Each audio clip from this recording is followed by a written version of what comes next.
Finally কমলো অনেকক্ষণ পরে। এখন 1 ফোঁটা 2 ফোঁটা গালে কপালে এরকম পড়ছে।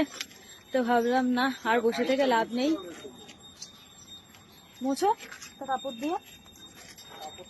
তো বাইকও পুরো ভিজে গেছে বাইরে থাকার কারণে। গাড়ির অবস্থা দেখো দেখো, রোজ বৃষ্টি রোজ বৃষ্টি। চলো যাওয়া যাক, রাস্তায় তো প্রচুর জল, এর মধ্যেই আমাদেরকে বেরোতে হবে দরকারে। চলো।